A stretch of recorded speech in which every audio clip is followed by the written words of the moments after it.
Nice horses? As long as you're out front. They're wearing blinders, so just approach them. Okay.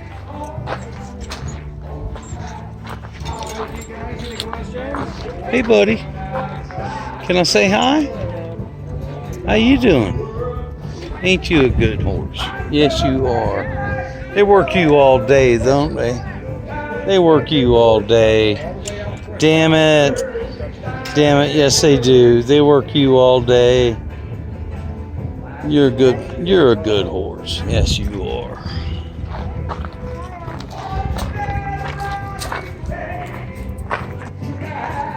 And we got live music on the sidewalk.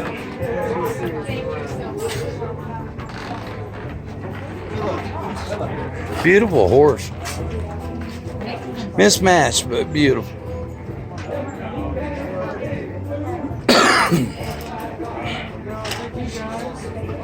I remember that. He was in the Harley Davidson place, defending t-shirts. They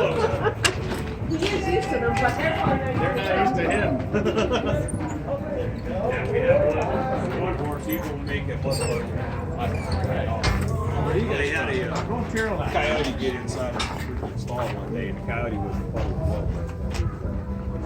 And he's a 27. These guys are small.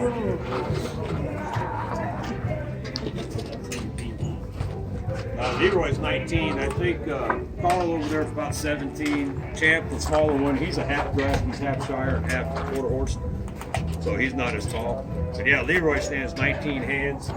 He's 2,700 pounds roughly, based on his measurements, 9.5 feet around his belly. He's a big guy. That's a big horse. Thank you, sir. Yep. What's your name again? Richard. Richard, nice to meet you, sir. Nice to meet you. Yeah, Rob and I took Leroy's measurements one day, measured his heart girth and his length from the front of the shoulder back, and it estimated 2,686 pounds. Wow. He is a solid boy, big guy. Most of the holes in the asphalt along here is from him stomping on it because he hates life. So he just digs up asphalt. You're going to get out from underneath that, baby. Fell over on you. Last stage of the west. Boom, boom, boom. Give this to the driver and stop, since those drivers work for tips. Gotta reach way up there. Yeah, our boss had a team of Belgians. They were the largest team in Arizona, and they were almost 2,950. They were big guys. Now we try to keep them more manageable. Yeah. Right on. Yeah, when you got to throw the harness over one that's 6'4" at the withers, you're going like this, and everything just slides down your arm. And me and a couple other guys are short. These guys are over 6 feet tall, so they can swing them a little higher. Yeah.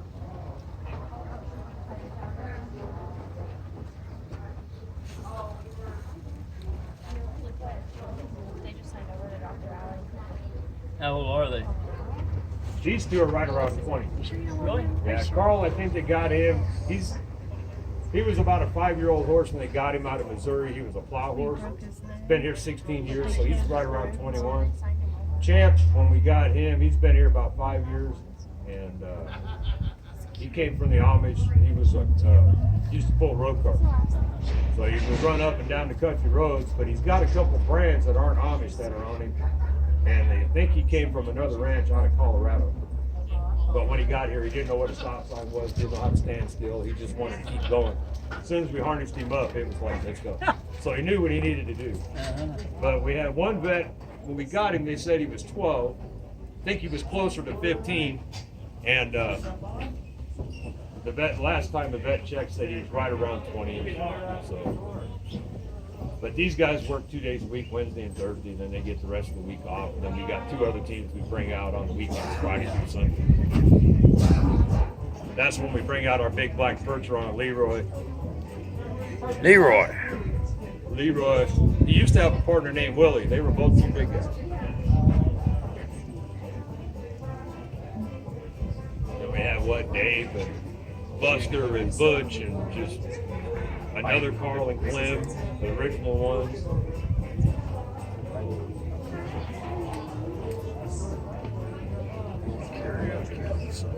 Last his age, folks. You know, it's a runaway. You got to run out. You got to climb out here and jump on the horse and slow it down. I don't think I can make it today. You got one Jump out team and right say now. see you They're later. actually brother and sister.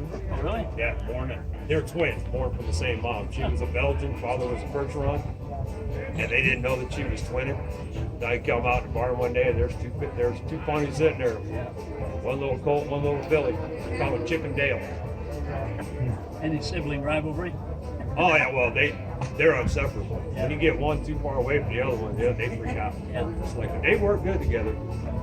Chip, the male, he's the gelding, he's the wheel horse, and then Dale, the female, she's the one on the left side. And they stay right in step and just move perfect. A little trotty for town, but I think that has to do with the guy that's driving them. He just wants to trot them out and everything instead of slowing them down and making them actually pull them off. But they're a work in progress. You've only had them a short time. Last word, folks.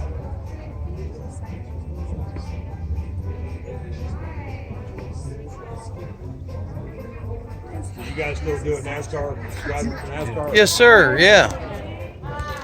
You heading up to Phoenix or coming back? Oh, we're coming back. It's how many now? 10 years? At least for us. Yeah. Yeah. At least 20 years. We got to find an excuse to stop here. Oh yeah, this is the best place to stop. Yes. Yes. I was telling them Richard Petty was out here with his pit crew last year. And we got him up on the coach to get a picture because his son Colin Petty was up there 5 years before. So they put it in the newspaper and stuff. Picture. 83-year-old guy we got up there. Richard Petty at 83 will outrun most kids. Imagine. Yes. Oh, in that line of work, you got to be strong. Yeah. You got to be. I used to go to the Indianapolis 500 every year. Mm-hmm. Met some pretty strong boys. Yeah. AJ Foyt, Florida. Oh, I worked for AJ. He was a horse, wasn't he? Oh man.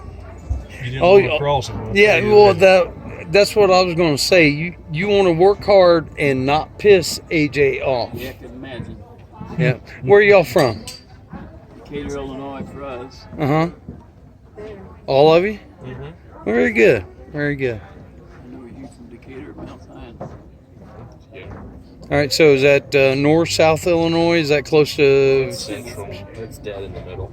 Okay. So, All It's right. about 3 hours south of Chicago and about 2.5 hours east of St. Louis. Okay. 10-4. Was it? Remember early with going to Chicagoland? We used to go through the woods, Mm-hmm. and there would be little truck stops, and quite literally, I remember a dirt parking lot. I had my sister with me and we blew a tire in the parking lot at the truck stop. met Sweet Savage the day he got killed. I'm sorry. I Wow. met Sweet Savage the day he got killed. Oh wow. Yeah, That was a something big- else. Yeah. Yeah. Of course, help me if that wasn't Indy, right? He That had a was bat. Indy, 73. Oh, wait a minute. Oh, coming out of 4. Yeah, I know. Okay, I'm thinking that. Okay. All right, I remember now. I can still see that picture on the newspaper. It was just debris. Yeah, Yeah. Yeah. yeah. Got pictures somewhere of it all. So, were you there at it? Well, obviously you were at it. We had to go home. We ran out of money. Uh huh. We headed home to Decatur. Yeah. We got on the radio listening. There it was. Yeah. Oh man. Now, if you look out the left side of the coach, you're going to see the Back to the Future guy coming by on his little one-wheel skateboard. Oh, wow. He's a Chinook pilot for the Forestry Service. He flies for fire rescue and all that stuff. He's been running around. We tell him it's the Back to the Future guy from the movie. Yeah. 10-4. Did you say a Canuck? Yeah, he's a Chinook. Chinook pilot. All right, now Canuck, is that the one That's with? the big twin blade. Yeah. he Yeah, with flies- tilt wing. Yeah, Okay. He flies those for the forestry service and stuff during fire season. Uh-huh. So him and his wife bought a house out here, and she just opened up a little sandwich shop down over there by El Dorado. Oh, very and then good. He works with these guys out here as a gunfighter and stuff. And he rides up and down town with them. On the one wheel. Yeah. Very good. The door is closed.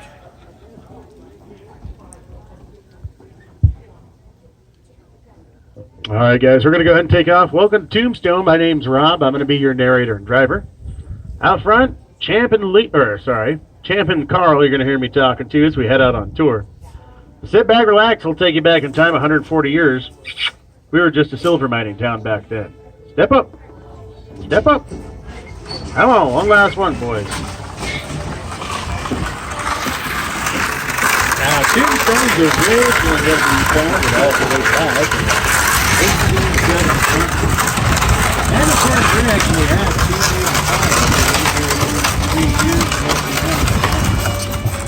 One was actually back in 1881. The other one, that was back in 1882. A lot of people think this little town actually burned down, but they really didn't. On my left's the brick building, my right's an adobe. These are both original buildings. Only the wood portions like the roof or the interior walls was burned, not even then all the time. Most of what you're seeing in the historical district is still historical. On my right on this corner is Arlene, Southwest Trading. That's Astor's Corner. That's where the Erks and Holiday met up to walk down to that famous gun belt. They didn't go down the way we're going to the corral. No, they made a right here. They went one block down to Fremont, which is today going to be the highway, and then they made a left. I'll tell you more about that in just a few moments here. My right here in this corner is Arlene, Southwest Trading. Sorry, this is the Can Old Time Photos today. Back then, it's actually going to be called the Can Restaurant. That's going to be originally owned and operated by Tombstone's most popular and famous Chinese man, Wang Fu. You know that, but that's Chinese food just Mississippi whiskey. That's called a Tombstone Muffin. Of course, when he actually died, that was about 3,000 feet out of the funeral. He's up to his head. On my right here is the world famous location route. This is the #1 attraction here in Tombstone. People all over the world know that Tombstone here exists. It's where the gunfight really takes place. Now, if you take a look on the right, this is the Tombstone City Park right here. On the other side, on the other side of that wall over there is going to be a 14-foot wide alleyway. That's where they do the daily reenactments. That's where it really happens on October 26th of 1881. Oh, Tom and Frank McQuarrie and 19-year-old Billy Clay shot and killed. That's going to be Ike Clanton. Now, Ike Clanton, he'd actually been away from that one, by the way. Morgan Burton were both shot. Even Doc, he caught a ricochet at the gun belt. Wyatt Earp's going to be the only man to walk away unscathed. On my left here is the Four Deuces Saloon today, the home of Addie Borland back then. That house sat across the street from the Carl gunfight on Fremont. Nobody calls it the OK Corral gunfight until Hollywood did about 50 years later, but Addie Borland is going to be the only witness to testify into the inquest of that gun battle. And again here on my left, the red and black house, the home of one China Mary. Member of the ancient Tong Syndicate. She moves here from back in China all the way back west. In fact, these next 2 blocks we're actually heading up for right now. 1 block in each direction, my left and right. It's going to be called Tombstone's Hot Town, but today we would have actually called it Chinatown. If you're one of them 300 registered Chinese actually living here back then. Well, you need to get yourself a job. You got to go to China Mary and pay her to get a job, and pay her every week too, if you wanted to keep it. Well, in fact, she'd actually run the underground gambling trade in the opium dens too. When she finally passes away, she's going to be the wealthiest woman to ever step foot here in Tombstone. There's about 3,500 people there. Her funeral, she's at Boot Hill. On my right here, 15 miles out to the mountain range, where it kind of looks like a sheep's head facing west. That's the direction we're going. It's going to be a sheep's head monument, but it's Ragoon Mountain. And that little section back then, and still to this day, is referred to as Cochise. That Cochise will be the leader, chief of the Chiricahua Band of Apaches. For him and only 27 of his best and bravest warriors, and actually sat up there in those hills and held off the whole third cabin. The United States Army was there in 1861. In fact, the only reason it ever stopped back in 1874 is because Cochise had actually passed away. He died of what they thought was going to be old age, and a lot of historians will tell you. Probably going to be stomach cancer, but I ended up catching up. So, of course, when he'd actually died right there, they'd put him up on his favorite war horse, and they buried him way up at the top of the Dragoon Mountaintop. They actually told him that no white man would ever be able to find his grave. As I make the left here, you're going to look out to the right. Look past that red Jeep over there, you'll see that orange building. It's actually going to be called Virgil's Corner. Today, it's going to be a bed and breakfast. Carl, yeah. Them up, boys. Oh, there you go. Oh, that's going to be where Bert Blair's original home actually stood. All the way up until 1996. That'll be when a couple of poor teenagers that actually had to come around to school and lock the matches in pockets. And a really bad idea, so unfortunately for us, we just no longer have that piece of history here. However, directly diagonal across the intersection from Virgil's Corner on the highway back there, you're going to find yourself a great big 9-foot-tall bronze statue of Wyatt Earp. That one actually stands in the front yard of a small tin yellow-colored house. Great big sign out front says the Wyatt Earp house. And yeah, that one was in fact Wyatt's home next door to him, but Morgan. On my left here, the tan house will be the home of Texas John Slaughter, the most feared lumber Tombstone and Cochise counties ever had, moving here back in 1886. Well, if you're an outlaw back then, he's on your trail. He shoots first, asks questions later. He didn't take any prisoners either, because he's only about 5'2" and 100 pounds. On my right here, the White House with the chain. Say about the house later, the first off the chain. So if you take a look at them, you'll notice they're kind of flattened up on the side. Those are going to be called drag chains, and they are pretty closely related to the chains that we have attached to the horses and the coach drag. Except for the part of these ones are going to be called dug chains. The horses here are actually tugging on the stagecoach. The other ones are going to be called drag chains from dragging on the ground a whole lot, and that's actually why they're flattened up like that. And if you look at my right up in those hills, you'll see the old mule wagon trails up there. Carved out of the sides of those hills about 140 years ago. That's going to be where the chains would actually come from. So what they used to do is actually get 9 tons of silver ore out of the mines right there. So they'd put that into a wagon about the size of this coach, attaching that one to about 20 mules. Using those very same drag chains, and then of course they dragged that bad boy about 8 miles south, down to Charleston Millsville, because that's where the mills were, because that's where the river is. On my right here is going to be a stump next to that black historical marker by the corner of the right. That stump will be a telegraph pole back there. And the White House with the chains, well, that one belonged to our town Dr. George Goodfellow, better known as Doctor. Moving here back in 1880, he is only about 24 years old at the time, but he's actually going to be the world's leading expert on gunshot wounds to the abdomen. Keep having that stuff in mind. Yeah, I'm going to tell you the story of one John Heath. Now, John Heath had actually lived here in Cochise County back in the late 1800s, where he plotted out a robbery. He had actually sent 5 of his buddies 25 miles south out of here to Bisbee to rob the Goldwater store on December 8th of 1883. Oh, they'd actually botched the robbery and said they'd shot and killed 4 men and a pregnant woman. John was sentenced to life in prison until February 22nd, 1884, when 80 people rushed the courthouse, which is the brick building here on my right.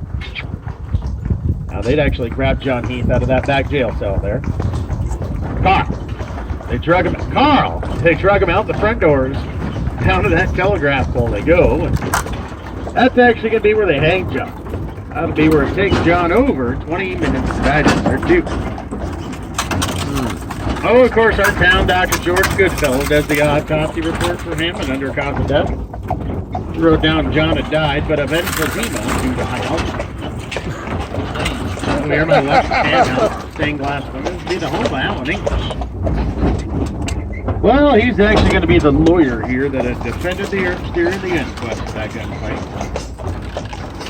That's going to be where they're found to be not responsible that way. It's going to be a totally different verdict here. Not guilty too. All, of course, thanks to one Addie Borland's testimony as well. But the stained glass windows on that house are actually going to be original. Built all the way back in Paris, France. Where are the stained glass? I ain't seen them yet. Oh, they'd survived the entire ship ride from Paris to San Francisco. Keep in mind that ship actually had to go around the Horn of South America. There's no things else as well. They're back to the future. Well, we survived the stagecoach trip from San Francisco here and the earthquake of 1887. Now that earthquake is actually going to be about 40 miles south out of here, down in Old Mexico. Carl! Help as far north as Tucson, 75 miles north of here. Scientists today think it was 7.2. Am I right? Here's the yellow building, the Tombstone City Library, built back in 1903. This will be a railway depot all the way up until 1958. That'll be when they shut her down, discontinued service here in Tombstone, Arizona. Am I right here? The world's largest rosebush museum. Back in that backyard is where you're going to go ahead and find it. Now, it's actually been the largest since 1945. That's going to be one of the Guinness Book of World Records that actually come down here declaring it to be so. What had actually happened then was a young Scottish newlywed from Scotland had actually sent this way through roses. She planted that one in the backyard. Yeah, he told her, he said, I'll love you the day that thing dies. And she planted that one all the way back in 1885, and it still blooms every April with these pretty white roses. On my left here, on this corner, is the Tombstone Visitor Center and Chamber of Commerce. Buildings are a bank in the late 1800s, and the hospital, too, up until the 1960s. Oh, if you actually talk the older locals around here, they'll tell you that they're actually... Come on. There you go. That building's originally going to be built all the way back in 1879 by a man named Pi Allen, which is the fire we had Allen. On my left here, this fence to the wine tasting place. This is actually where the Cosmopolitan Hotel was. So that one had actually burned down. Back in 1882, it never actually rebuilt anything. But it does in fact house the Earps, because they were on house arrest during the inquest. And here my right, Big Nose King Queen of the Tombstone JLC is 8 7 archways are all that remains of the 3-story tall grand hotel. Allen actually burned down on May 26th of 1882. Along with 122 other buildings during Tombstone's second Decatur. But that's where the Earth came with the very first region of Tombstone. Plant fires, like you can see there. Right next to the gunfight takes place. Here on my left, the Crystal Palace, built back 1879 and burned 82. That one's actually rebuilt shortly after, though. It's been called the Crystal Palace ever since that day, of course. And again, here on my left is going to be the Oriental Saloon and Theater on this corner. December 28th of 1881, burglar crossed the street there towards the Crystal Palace, and out of my right-hand side, second-story balcony, 5 gunshots come rip-roaring out of there. One of them's going to be a 10-gauge shotgun shooting the burglar from the left-hand shoulder, and thanks to our town Dr. George Goodman. Burglar didn't actually die right there, but he does lose use of his lifeline. He was now in Fulton, California. That's where he became known as the Little Law Dog, and so he died at 52. Wyatt's out of here going off to Alaska first. Yeah, then he goes back down south, down to Southern California, where he will cross the movie. He dies back in 1929. That's the year he lived. Not where he gave some tips and tricks, but a little bit of African-American woman. You guys probably know him better as John Cage. Am I right here? World famous Birdcage Theater actually opening up on December 25th. Christmas Day of 1881. That'll be 3 days before the attempted assassination on Virgil Earp actually takes place. Now, there's no historical value behind that. It's just a super cool coincidence. But that building does house the world's longest poker game in there. Now, that poker game actually... Carl, come on. Goes on in that building nonstop for about 8 years, 5 months, and 3 days. They even had a $1,000 buy-in back in the late 1800s, which translates out to about 25 grand now. And of course, the original table is still in there. It's going to be on display in the basement as well. Also in there, you're going to find yourself the Black Mariah. That's the horse-drawn hearse that carried all the bodies all the way up to Boot Hill. Well, that's going to be one of only 8 of the bills out of Syracuse, New York, from 1870 to 1882. That's actually going to be the last one of the business. That's been valued into over $2 million.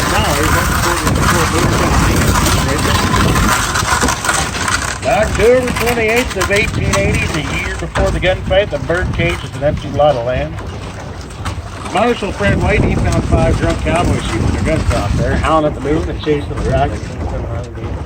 He demands they hand him over in Curly Bill's head.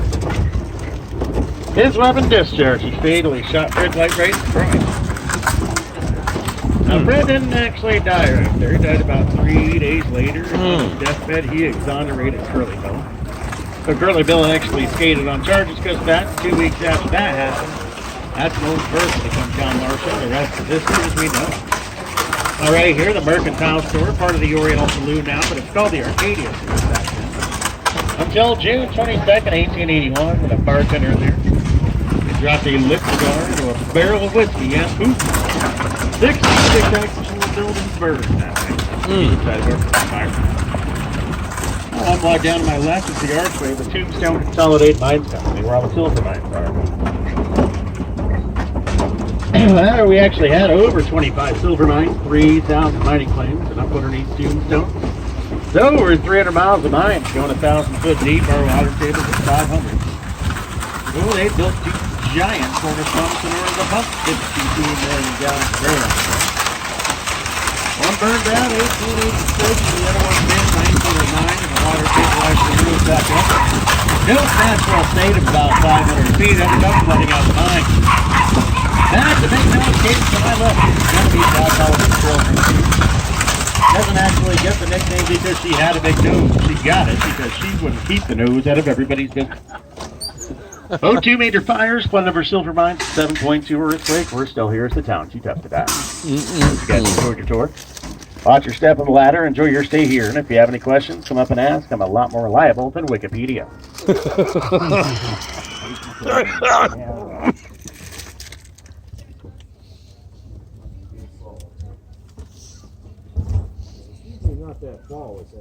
Did you enjoy? Very interesting. I'll get out. I'll sit right there. Take my picture for the deal. Yeah, yeah. Either or. He's backing up. Okay. All right, here we go. No, we can end this right here in a minute. Oh, thank you, boss. You are very welcome. That was awesome. You guys have safe travels out there, man. Yeah, you too. All right, hold on. We're gonna end.